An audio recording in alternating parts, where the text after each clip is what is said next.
성경 말씀 마태복음 24장 23절에서 28절까지의 말씀입니다. 마태복음 24장 23절에서 28절까지의 말씀 같이 읽겠습니다. 그때에 사람이 너희에게 말하되 보라 그리스도가 여기 있다 혹은 저기 있다 하여도 믿지 말라. 거짓 그리스도들과 거짓 선지자들이 일어나 큰 표적과 기사를 보여 할 수만 있으면 택하신 자들도 미혹하리라. 보라 내가 너희에게 미리 말하였노라.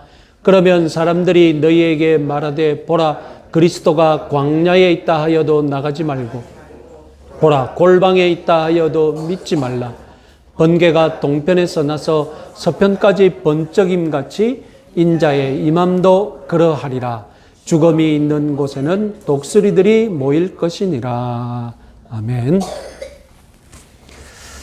마태복음 24장 이 예수님 감람산 설교 어느덧 전반부를 지나서 이제 후반부에 들어왔습니다. 여러분 유튜브를 통해서 주중에 설교 다시 한번 듣고 계십니까? 우리 조회수가 다 나옵니다. 여러분들 다 지금 듣고 안 듣는지 조회수가 다 나와요. 여러분들이 어디에서 마태복음 24장 본문을 가지고 만약 어떤 설교를 듣는다면 그 목사님은 미래의 종말에 관한 설교를 할 확률이 아주 높습니다. 저처럼 이렇게 일관되게 과거의 예루살렘 멸망에 관해 설교하는 것으로 마태복음 24장을 해석하는 것을 들을 기회가 여러분 거의 없을 것입니다. 여러분 자주 들었던 내용을 설교로 들으면 쉽게 들립니다. 익숙하니까요. 그러나 처음 듣거나 잘 모르는 내용을 설교로 들으면 어렵게 들립니다. 낯설으니까요. 여러분 강해 설교가 아니라 제목 설교가 왜 쉽게 들립니까? 여러분들이 자주 설교 들었던 본문을 또 설교하니까요.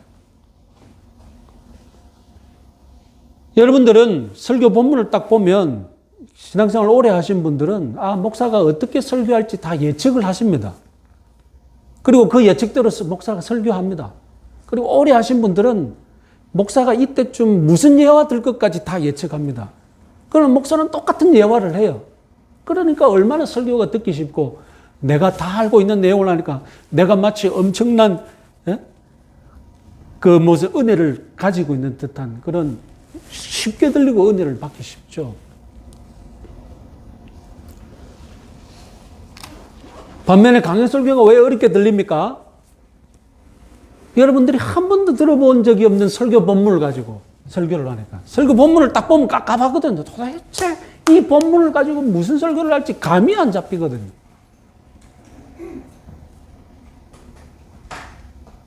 그러니까 낯설고 어렵게 들리는 것입니다. 그래서 처음 들어본 본문으로 강해 설교를 들었으면 주중에 꼭 한 번 더 들으십시오. 왜냐하면 그때는 이미 한 번 들은 내용이기 때문에 낯설지 않습니다. 그래서 다음에 여러분들이 성경을 읽으면 그때 이런 내용이었지 하고 다시 떠올리게 될 것입니다. 여러분 강해 설교를 대해서 얘기한 마당에 제가 한번 말씀드리면 여러분 우리 주변에 이미 많은 교회가 있는데 제가 이 혁신교회를 개척하면서 이 혁신교회가 왜 하나 더 있어야 한다고 제가 그 당위성 그 개척의 그런 정당성을 제가 가졌겠습니까? 많은 교회가 있는데 왜 우리 교회가 하나 더 있어야 할까요? 이것이 저희 개척할 때 큰 고민거리였습니다. 저는 제주도에도 저처럼 강해 설교를 고집하는 목사와 교회가 있어야 한다는 거기에 존재의 의의를 찾았습니다. 제가 다른 목사들과 똑같이 설교를 한다면 굳이 제가 개척해서 교회를 세울 이유가 없죠. 여기보다 더 좋은 교회 많은데 예배당 더 좋은 예배당 있는 교회 많은데 제 설교가 다른 목사의 설교가 똑같다면 굳이 제에게서 들을 이유가 없죠. 더 좋은 예배당에 가서 더 좋은 형편에 있는 교회에서 설교 신앙생활 하시면 되죠.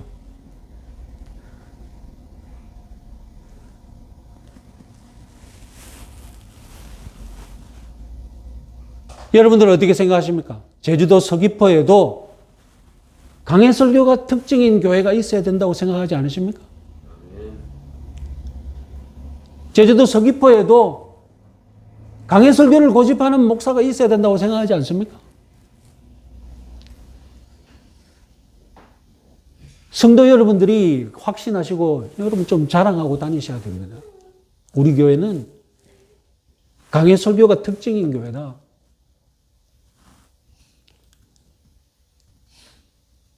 그래서 점점점 소문이 나야죠. 제대로 된 강해 설교 듣고 싶으면 혁신교회로 가자. 그렇게 여러분들이 자랑하고 설득하고 광고할 수 있는 그런 여러분들 되시기 바랍니다. 자, 오늘 본문 한번 봅시다. 자, 오늘 본문 23절 그때는 이래야 되는데 그때가 언제입니까? 우리는 지금 AD 70년이라고 분명히 제가 누누이 말하고 있습니다. 그때는 종말이 아닙니다. 23절에 그때는 예루살렘이 공격당할 때, 지난주에 로마의 예루살렘 공격에 대해서 말씀드렸죠. 3년을 끄는 지루한 전쟁이었습니다. 그래서 예루살렘 성 안에서는 무슨 일이 벌어졌습니까? 세 개의 깡패 집단, 폭력 집단이 이 내란을 벌이면서 서로 잡아먹고 서로 예루살렘에 있는 그 유대인들을 못 살게 구는 그런 형편이었지 않습니까? 특히 주 70년 이 로마군이 포위했던 그 5개월 동안은 특히 배고픔의 비극이 가장 심했습니다. 그런데 이런 환란을 겪고 있는 사람들이 메시아의 오심을 확신하고 있는 유대인들이었습니다. 그러면 고난이 깊으면 깊을수록 환란이 심하면 심할수록 유대인들의 메시아 기대도 어떻게 되겠습니까? 더 커지겠죠. 그래서 그 당시 예루살렘 안에는 메시아 신앙이, 메시아 기대감이 더 뜨거워졌습니다. 이때를 노리고 메시아가 임했다고 유혹하는 작자들이 일어났다는 것입니다. 자, 표를 보시면 오늘 본문의 내용에 있는 것은 앞에 언급된 내용을 반복하는 것 같습니다. 보시다시피 5절에서는 거짓 그리스도가 있었고 11절에서는 거짓 선지자가 미혹한다고 이미 경고했습니다. 그러면 오늘 본문과는 어떤 차이가 있습니까? 오늘 본문은 이 거짓 그리스도들, 거짓 선지자들이 도대체 어떻게 너희들을 미혹하는지 구체적인 메시지가 있다는 것입니다. 그걸 알아라는 것입니다.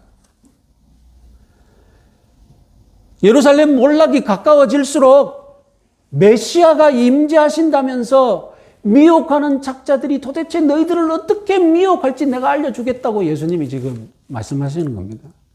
그 구체적인 메시지가 무엇입니까? 다음 표를 보시면 23절과 26절에서 정확하게 예고하십니다. 보라, 그리스도가 여기 있다. 혹은 저기 있다. 광야에 있다. 골방에 있다. 다 거짓신이 믿지 말라는 겁니다.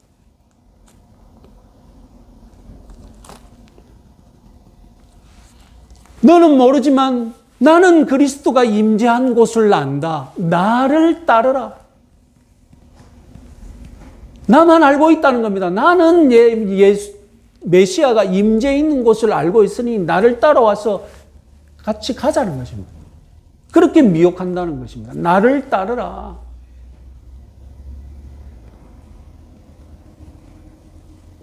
아까 말씀드렸듯이 로마군이 포위한 그 5개월 극도의 공포감이 몰아치는 그 기간에 거짓 그리스도와 선지자들이 일어나서 메시아가 임했다. 내가 메시아의 부름을 받았다 하고 군중을 동원하면서 이 군중을 자기 목적대로 막 부려먹었던 겁니다.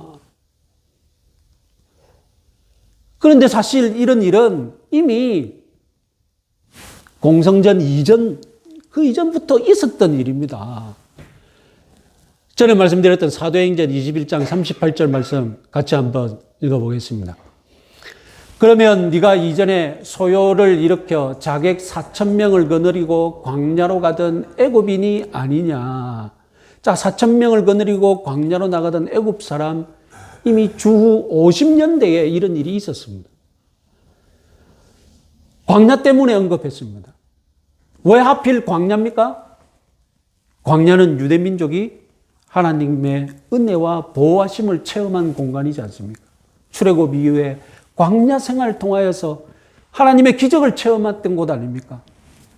특히 광야는 또 메시아와 연관된 예언이 있습니다. 이사야 40장 3절 같이 한번 읽어보겠습니다. 외치는 자의 소리여 이르되 너희는 광야에서 여호와의 길을 예비하라. 사막에서 우리 하나님의 대로를 평탄하게 하라. 이 예언, 광야에서 여호와의 길을 예비하는 이 예언이 메시아와 관련이 있다고 유대인들은 믿었습니다. 그래서 세례 요한이 나타나자마자 이것을 자기가 성취했다고 인용했지 않습니까? 그리고 메시아를 맞을 준비를 하기 위해서 예루살렘을 놓아서 우리가 광야에서 살자고 집단 공동체를 꾸린 데가 어디입니까? 제가 몇 번 언급했죠? 쿰란 공동체. 광야에서 메시아의 길을 예비하기 위해 광야로 나가서 살았던 겁니다.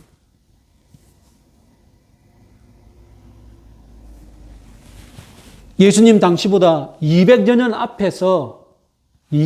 앞서서 헬라 제국으로부터 유대 민족을 독립시켰던 마카비 왕이라는 사람이 있었는데 이 마카비 왕도 광야로 나가서 광야에 있었던 독립투사들과 합세해서 유대 민족을 독립시켰지 않습니까? 그래서 광야는 이 거짓 선지자들이 광야로 끌고 나갔던 겁니다. 자, 다음 말씀. 광야는 그렇다 치도 골방에 있다 하여도 믿지 말라. 골방. 아마 예수님은 이 골방을 은밀한 공간을 상징하는 단어로 사용하신 것 같은데, 그런데 놀랍게도 여러분, 예루살렘 공격 기간에 일어난 이 한 사건이 골방과 관련이 있습니다. 이 요세푸스라는 유대 역사가가 주후 70년 이 예루살렘 멸망 때 그 전쟁을 직접 목격하고 그 참상을 글로 남기고 책으로 만들어졌습니다. 그것이 바로 유대 전쟁사라는 책이 있습니다. 이 유대 전쟁사라는 책 때문에 예루살렘이 어떻게 공격받았고 어떻게 무너졌고 그 참상이 도대체 어떻게 되는지 다 알게 되었습니다. 자, 요세푸스의 글을 같이 한번 읽어보겠습니다. 같이 한번 읽어봅시다. 이 거짓 선지자는 바로 그날 예루살렘을 돌아다니며 아래와 같이 선포하였다. 하나님께서 여러분들에게 성전으로 올라오도록 명령하셨습니다. 여러분들이 성전에 올라가게 되면 여러분들은 그곳에서 기적으로 구원받게 될 것입니다. 그 당시에는 강도들이 백성을 속이기 위해 수많은 거짓 선지자들을 매수하였다.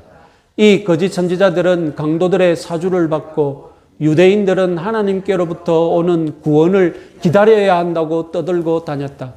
강도들이 이같이 거짓 선지자들을 이용한 것은 이런 거짓 희망을 불어넣어 유대인들이 탈주하는 것을 막으려는 계략에서 나온 것이었다. 사실상 위험에 빠진 자는 지푸라기도 잡는 법이기 때문이다. 그리하여 한 거짓 선지자가 성전에 올라가면 핍박을 가하는 로마군으로부터 구원될 것이라고 선포하고 다니자 유대인들은 구원받을 것이라는 희망에 잔뜩 부풀어 있었던 사실이었다. 예수님이 예고하신 골방과 이 거짓 선지자가 무슨 관련이 있느냐? 자, 성전으로 올라가면 너희들이 기적으로 구원받을 것이라고 미혹한 이 선지자 때문에 이후에 무슨 일이 벌어졌느냐? 다음 요세푸스의 기록을 같이 한번 읽어보겠습니다. 로마군은 부녀자와 아이들과 일반 백성들이 약 6천 명가량 모여있는 성전 바깥들 회랑으로 달려갔다. 아직 이들에 관한 티투스의 구체적인 명령이 없었음에도 로마 병사들은 흥분한 나머지 이 회랑에도 불을 지르고 말았다. 이에 유대인들은 회랑 아래로 거꾸려 떨어져 죽음을 당하거나 아니면 회랑에서 불에 타 숨지고 말았다. 결국 여기에서도 한 명도 목숨을 건지지 못했다. 무슨 일이 벌어졌느냐? 성전에 올라가면 우리가 다 구원받는다고 거짓 선지자들이 막 떠들고 다니고 주위에 로마군들이 쳐들어오는데, 그래서 성전으로 막 6천 명이 몰려간 거예요. 그래서 들어가기 전에 성전으로 들어가면 그 회랑이 있는데, 그 회랑 방이라든 방에 들어가서 하나님이 우리를 구원해 주실 것을 기다리고 있었던 거예요. 근데 로마군이 와가지고 거기다 불을 던져가지고 성전과 회랑이 다 불에 타버리니까 그냥 그 안에서 꼼짝없이 불에 타 죽었다는 거 아닙니까?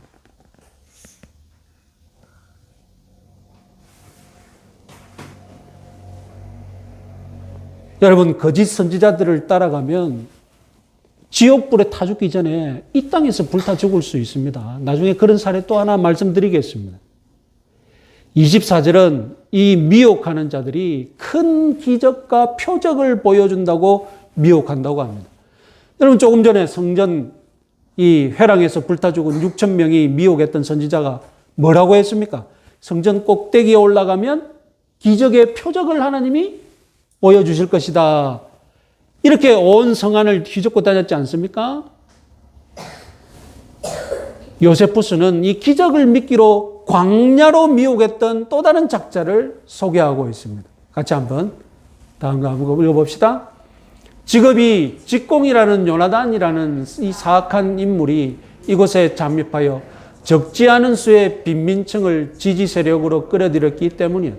그는 이들에게 표적과 불가사의한 현상을 보여주겠다면서 이들을 광야로 끌고 갔다. 아까 사도행전 21장 애굽인을 언급했었죠. 이 작자도 기적을 던져서 여러분 미끼를 던져서 유혹했습니다. 아까 사도행전 21장에 언급했던 애굽인에 대해서 요세푸스는 뭐라고 기록을 남겼느냐? 다음 기록도 한번 봅시다. 더욱이 바로 이때 자칭 선지자라고 하는 자가 애굽에서 예루살렘에 나타났다. 그는 아래와 같은 말로 백성들을 현혹했다. 나를 따라 감람산으로 갑시다. 감람산에서 나의 명령 한마디로 예루살렘 성벽이 무너지는 모습을 여러분들에게 보여주겠소. 성벽이 무너진 다음에는 무너진 성벽 사이로 여러분들이 예루살렘에 들어갈 수 있는 통로를 만들어 주겠소. 한편 벨릭스 총독은 이런 사실을 알고 수많은 보병과 기병을 동원하여 그 애굽인과 추종자들을 공격하도록 명령했다. 이에 병사들은 400명을 살해하고 200명을 생포했다. 그러나 애굽인 사기꾼은 용케도 도망을 치더니 다시는 그 모습을 드러내지 않았다. 성을 공격하는 기간에 기상이변도 일어났대요. 그러니까 거짓 선지자들이 그 기상이변을 또 이용해서 미혹을 했을 것입니다.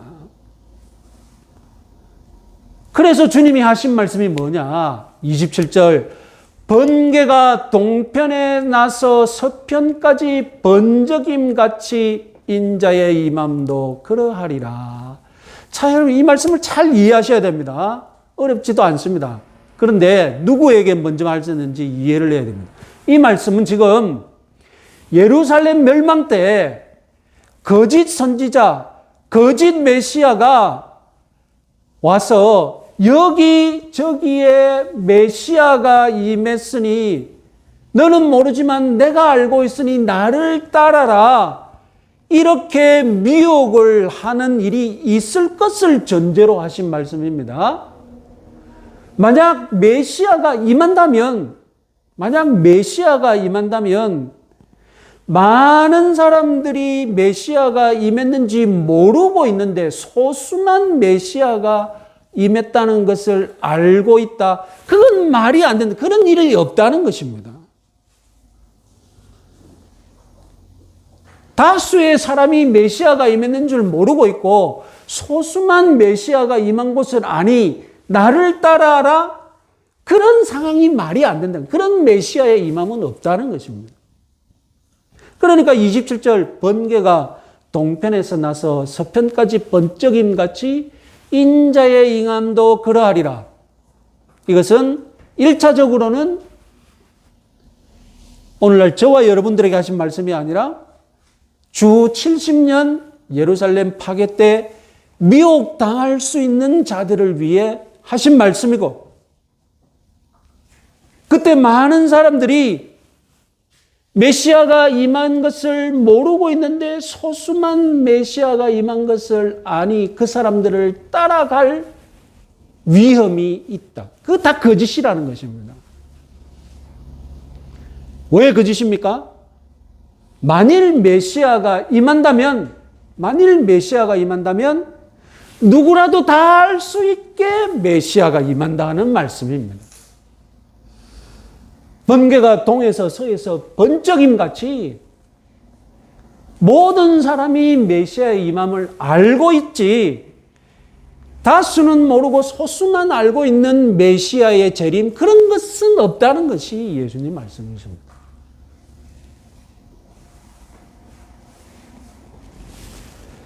자, 이 말씀은 1차적으로는 주 70년 예루살렘 파괴 때 이 미혹당할 자들을 위해 하신 말씀이지만, 2차적으로는 오늘날 예수님의 재림을 우리가 기다리고 있기 때문에 우리들에게도 귀한 교훈이 됩니다.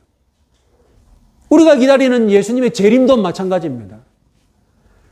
그때 저와 여러분들 다수는 예수님이 재림하신 줄 모르고 있는데 소수만 내가 메시아 재림한다, 그러니까 나를 따라오르라, 그가 바로 거짓 선지자고 거짓 그리스도라는 것입니다. 예수님이 재림하신다? 그러면 우리 대다수는 예수님의 재림을 볼 수 있고 다 알 수 있게 예수님이 재림하신다는 것입니다.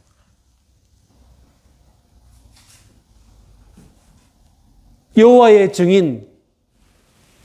증인을 세웠던 교주는 1914년 10월에 예수님이 재림하신다고 예언했습니다. 석 달 전에 세계 1차 대전이 일어났거든요. 와, 그러니까 막 진짜 재림할 모양이다.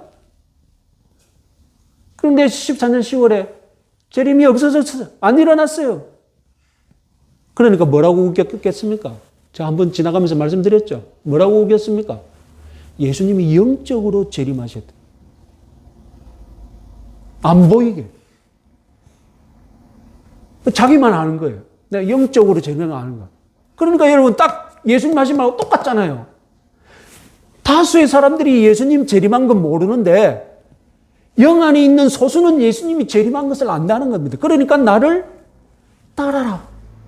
딱 거짓 선지자가 하는 것, 예수님이 경고하신 말과 딱 똑같잖아요.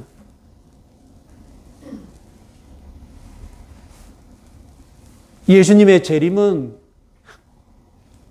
누군가의 영 안에만 보이고 은밀하게 안 보이게 임한다. 그런 사건이, 그런 이벤트가 아니라는 것입니다. 하늘의 번개처럼 명약관화, 불을 보는 것처럼 밝은 분명한 사건인 줄 믿으시기 바랍니다. 너는 모르지만 나는 재림하신 주님을 안다. 그렇게 말하는 자, 그 사람이 거짓 선지자다라는 것입니다.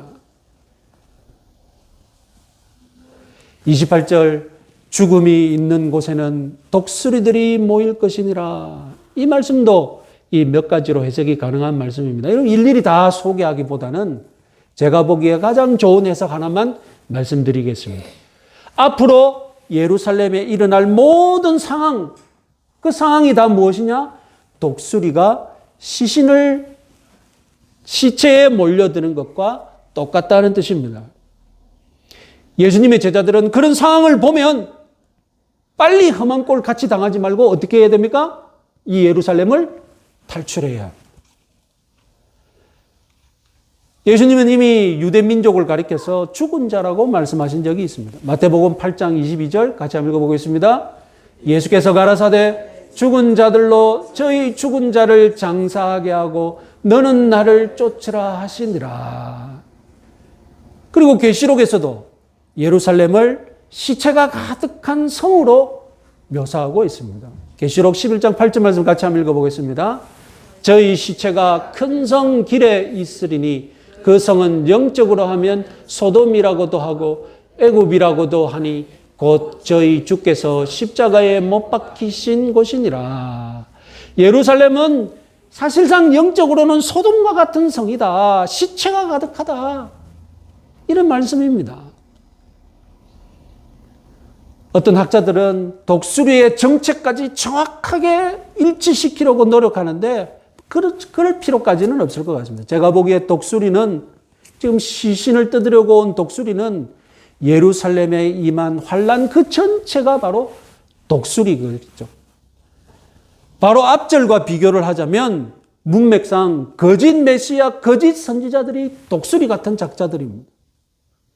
그리고 예루살렘을 포위한 로마군 그들도 독수리 같은 상황일 수도 있고 지난주에 말씀드렸듯이 예루살렘 성 안에서 세계의 파당들이 서로 죽이는 내란을 벌였는데 그것도 독수리 같은 상황일 수 있습니다.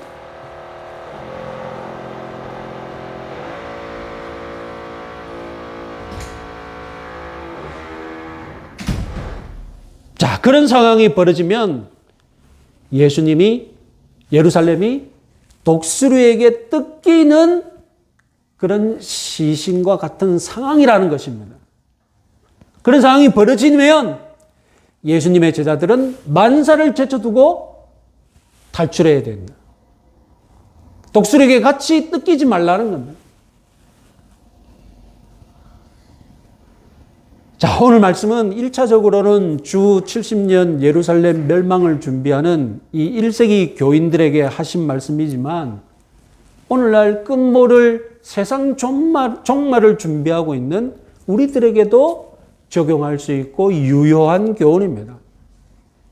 오늘날에도 거짓 그리스도들은 노골적으로 자신을 메시아급이라고 선교하고 내만 안다.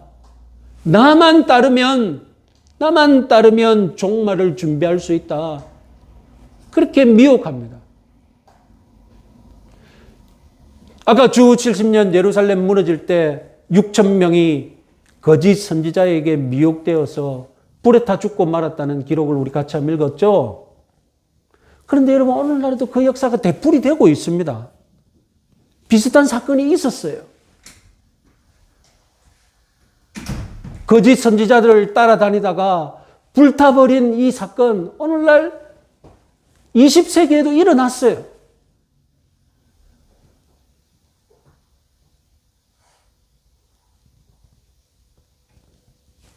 저번에 안식교와 여호와의 증인이 사촌지간임을 말씀드렸죠. 오늘날에 또 그 유사한 사건 아마 말씀드리겠습니다. 자, 버논 외인 하웰이라는 사람이 일으킨 사건인데요. 이 안식교 신자인데 어머니가 독실한 제7일 안식일 예수 재림교, 우리가 안식교라고 하는데 그 신자였습니다. 그래서 어릴 때부터 그 교회 다녔는데 목사님 딸에게 그 목사 딸에게 반해가지고 그 딸을 찾아가서 나와 결혼하는 것이 하나님 뜻이다라고 이렇게 말했는가 봐요. 목사가 신경질 나고 쫓아버려 버렸어요. 저도 그런 수법을 한번 썼던 기억이 있는데 나는 안 쫓겨났어요. 이 쫓겨나가지고 어디로 갔느냐? 1981년 제7일 안식일 예수 재림교에서 떨어져 나온 분파, 다윗파, 데이빗, 그쪽에서는 데이빗이라고 하니까 데이빗 당이라고 부르는, 다윗 당이라고 부르는 안식교 분파를 찾아갔어요. 텍사스 웨이코에 있는 갈멜산이라는 거기에 이제 센터를 짓고 포교 활동을 하고 있었는데 거기 찾아가가지고 기타 치면서 찬양팀 봉사를 하면서 20대를 보내기 시작합니다. 1983년 24살 때 내가 예언의 은사를 받았다고 주장하기 시작하고 그리고 그 데이빗파, 다윗파의 교주가 죽자 60대의 교주 부인과 60대의 교주 부인과 20대인 자기가 결혼하는 것이 하나님의 뜻이더라고. 결혼하려고 했어요. 그러니까 누가 들고 일어나겠습니까? 그 센터를 물려받을 아들이 가만히 있겠습니까? 쫓아버렸어요. 교주 부인이 죽은 뒤에 세력을 기합해서 다시 센터를 접수해버렸어요. 그리고 자기 이름을 뭐라고 했느냐? 나는 다윗 왕의 정신적인 후예다. 그래서 자기 이름을 데이빗이라고 고치고, 그리고 뒤에 코레시까지라는 단어를 붙였는데, 우리 성경에 고레스로 번역되는 단어거든요. 그러니까 이스라엘을 해방시켰던 그 고레스 왕, 다윗 왕과 고레스 왕을 붙여서 자기 이름을 데이빗 코레시라고, 그래서 미국에서는 데이빗 코레시 사건으로 더 유명합니다. 갈멜산을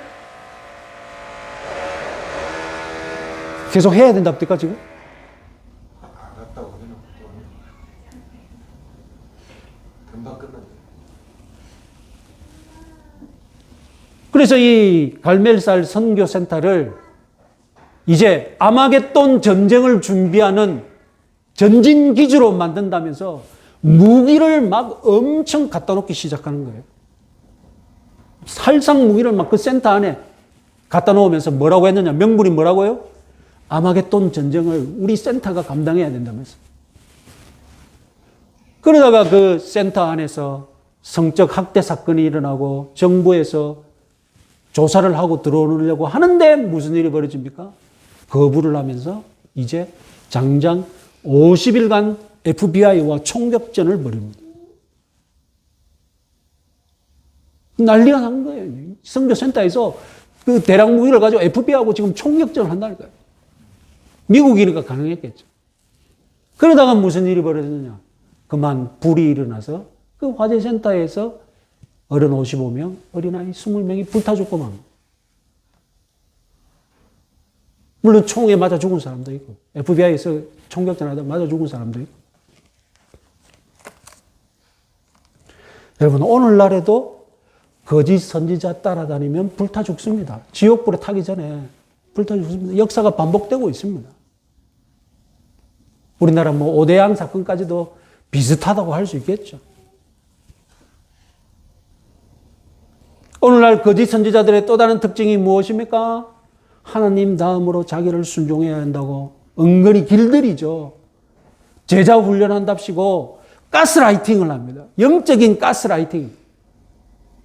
앞서 데이빗 코레시 사건은 진짜 불타 죽은 사건이라면 가스라이팅은 다른 종류의 가스라이팅이죠. 이번 2월달 어떤 재판에서 어떤 목사가 제자 훈련을 강압적으로 시켜서 2년 징역형을 1심에서 선고받았습니다. 여러분 아시죠? 그 교회 이름이 빛과 진리 교회. 제자 훈련한답시고 뭐 했습니까? 네? 제자 훈련한답시고 뭐라고 했습니까? 똥 먹으라고 똥. 똥 먹었대 또. 차 먹으라고 하는 놈이나 먹는 사람이나 참. 얼마나 가스라이팅이 심했으면 그 똥을 먹었을까요? 그런 생각도 들더라고요. 영적으로 학대를 한 거죠, 완전만. 아니, 왜 이런 목사는 목사 잘 쫓아내는 성도들과 이렇게 안 만날까요? 그거 좀 신기하지 않습니까? 이 한국에 목사 잘 쫓아내는 그런 성도들 많은데 왜 이런 목사하고 딱 안 만날까? 이 목사가 아마 그 없으니까 그런 짓을 했겠죠, 그죠? 있었다면 눈치 봤을 건데. 이렇게 순종 잘하는 목사님, 나 같은 목사 만나면 얼마나 행복하게 신앙생활 하겠습니까? 이상한 목자 만나가지고. 여러분, 거짓 선지자들을 따라다니면 말 그대로 패가 망신당합니다. 재산 다 뜯기고, 지옥불에 뛰는 것, 그 전에 이 땅에서 불타 죽을 수도 있고,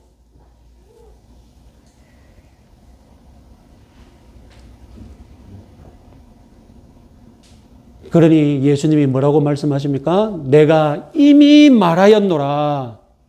여러분 유념하시기 바랍니다. 그래서 깨어 있어서 정말로 예수님이 가르치신 이 종 인자가 임한다면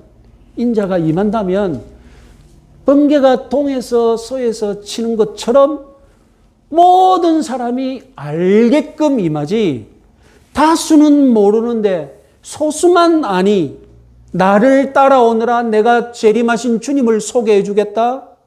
그것이 백발백중 거짓 선지자의 메시지다는 거 명심하시고 우리 모두 건강하게 신앙생활 하시기 바랍니다.